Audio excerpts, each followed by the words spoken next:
In this first episode, I'm going to use the TSC55, the parallel guides, a couple of the MFTs to break down the material behind me into some smaller pieces. Let's get to it. As I mentioned before, the material that I'm going to be using for this table is cypress. When I purchased it, it was 5/4 material. I ran it through my thickness planer and brought it down to about 7/8 of an inch. So now that we've got that surfaced on both sides, I can go ahead and take my guide rail and my TSC and rip down the edge to give me a nice clean edge with the 28 tooth ripping blade, and then we'll utilize the parallel guides to rip down those pieces of material to specific widths.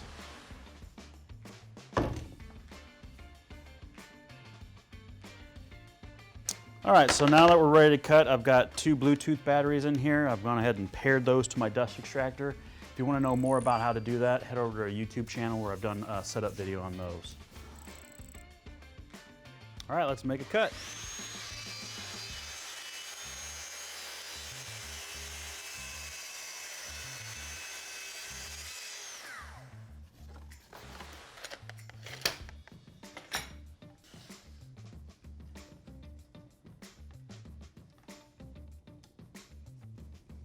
So now I've got the parallel guides set up on here. They've already been calibrated a while ago.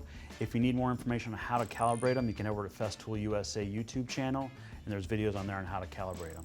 So I just need to pull that back. My 2 stops are engaged. I can make my cut.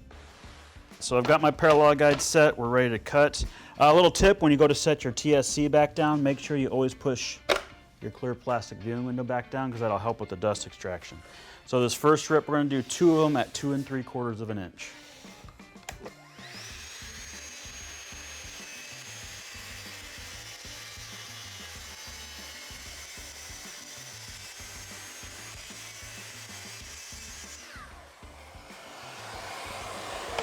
So as I was making that cut, this is a prime example of one reason that we have this right here, which is called a riving knife.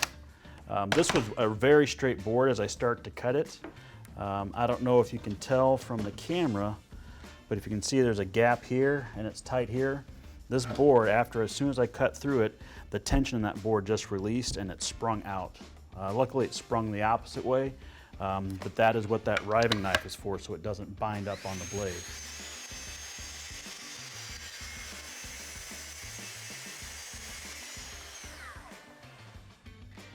So as you can see here, this is the one that I just cut, and it's perfectly straight.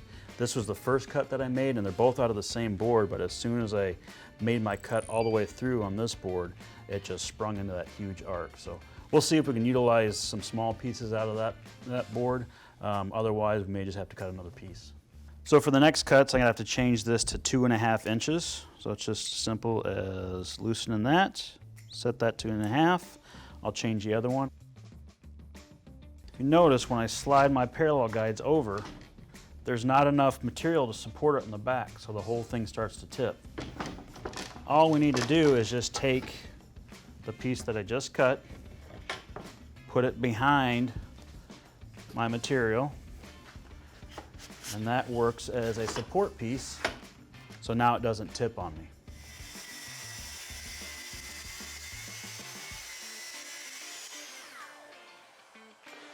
The last board we need to rip is 3.5 inches wide, but I don't have enough material left on this piece of wood to get that 3.5 inches. So since that first board that we ripped had such a huge bow in it, we're gonna re-rip that one out of a nice straight piece. So I'll just set this to 2 3/4.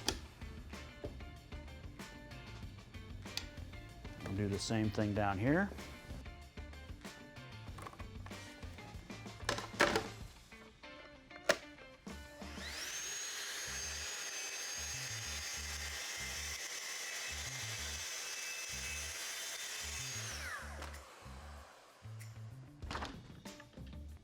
So originally I'd planned to get all the pieces of material out of this one wide plank that I have, but because that first piece I cut had such a bad bow, I need to recut that. So I'm gonna have to grab another piece of material and cut that 2.5 inch piece out of there. So we'll just have to repeat the process of straight line ripping this first edge and then utilizing my parallel guides again to get that same exact width as we did before. So now that I've got all my material ripped to the correct widths, you can see how easy a process it was utilizing the parallel guides and the TSC. So moving forward, we need to cross-cut all material, do the taper on the legs, join it with the domino joiner, and then we'll also be using the router to smooth over some edges. To continue the build video, click here or check this out. And don't forget to subscribe.